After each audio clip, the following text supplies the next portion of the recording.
Well, yeah, my God, I thought my husband was still living. Now, where'd you think he was? When they told me that he was gone, Mm-hmm. I couldn't believe it. But you're okay, though, right? Well, I don't know. You're okay, Graham. Graham, you're okay. Listen up. Here, give me the hand. We do the hand holding. Listen up. Fritz, you know his name, right? Fritz? Yeah. He's been gone for 6 years and he died in his sleep.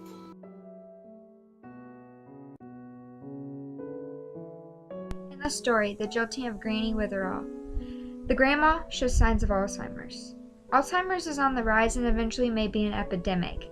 It's important for everyone to know more about the disease because it is most likely they will be faced with it some way or another. Alzheimer's is an irreversible degeneration of the brain that causes disruptions in normal everyday things that we do not think about, such as memory, cognition, personality, and other functions that eventually will lead to death from complete brain failure. Today, more than 5 million people in America alone live with the disease, and by 2050, it is estimated that nearly 15 million people will be diagnosed with Alzheimer's. In the world, nearly 44 million people are diagnosed, making it to where every 4 seconds a new case occurs. Alzheimer's is the 6th leading cause of death in the United States. Many people believe that Alzheimer's is a new disease, but however, it is said that ancient Greeks and Romans described symptoms resembling Alzheimer's. It is very difficult to diagnose someone with Alzheimer's because some of the symptoms are very similar to just old age. But today, there is technology that allows doctors to make a more accurate diagnosis.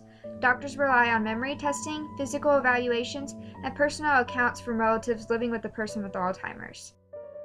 Some symptoms include forgetting what an item is used for, losing language skills, lost sense of time, they may not remember people that are close to them, and they get lost in familiar places. These few symptoms that people with the disease present can sometimes make it hard to live on their own or with other family members, for they need intensive care and supervision. One place people can obtain the care they need is a nursing home. Morgan is a CNA at a local nursing home, and here's what she has to say about working with people with Alzheimer's. What are some things that you have to do for residents with Alzheimer's that you don't do for any of the other residents? We do a type of validation therapy, which is where we tell them what they want to hear, kind of. For example, if, say, a lady is saying that her husband's going to come visit her and he died like 5 years ago, then we will tell her that we'll keep an eye out for him or let her know. But because we don't want her to relive that over and over again that he did pass, so we just kind of let her think that because she's going to forget anyways. Okay. Are the residents with Alzheimer's usually able to do some things on their own, or do they have to have 24/7 help? It depends on what stage of the dementia that they're in. If they're in the earlier stages, they can do a lot of things for themselves with supervision. But when they're in the later stages, it becomes terminal to where they can't do really anything. So they rely on you for everything? Yeah. Do the people with Alzheimer's have many family members that come visit them, or are they basically all alone? It depends on the family and if they live close or if there's a lot of them. I've noticed that when they're in the later stages that their family will come more often because they can't do as much for themselves. They want to make sure that things are getting done. Is it obvious that a resident has Alzheimer's? It depends on the resident and how far their dementia has progressed. What things do they do that show that they have Alzheimer's?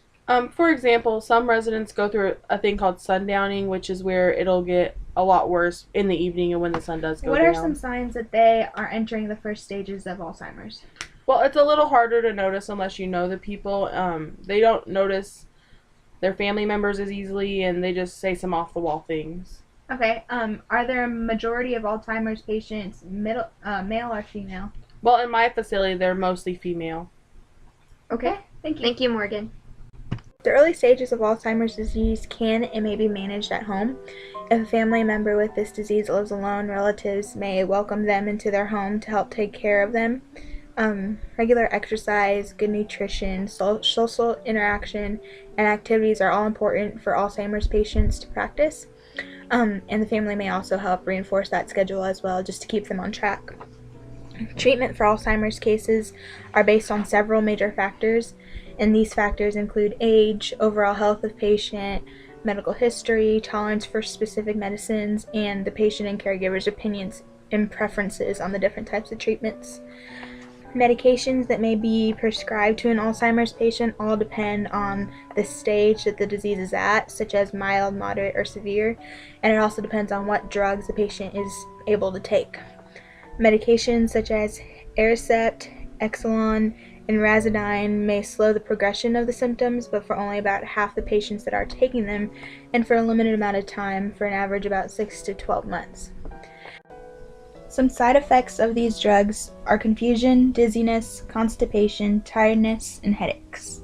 Studies are looking into seeing if vitamin E is aiding in the slowing down process of the mental decline Alzheimer's comes with. Clinical trials are being looked at to see if they can slow down the progression of the disease or improve memory loss. There are also many studies being done to see if Alzheimer's can be detected earlier before the horrible symptoms start to surface. This picture shows a deterioration of the hippocampus, which is where all your memory is stored in your brain, and you can clearly see that the memory and language portion of this brain are being eaten away by Alzheimer's disease.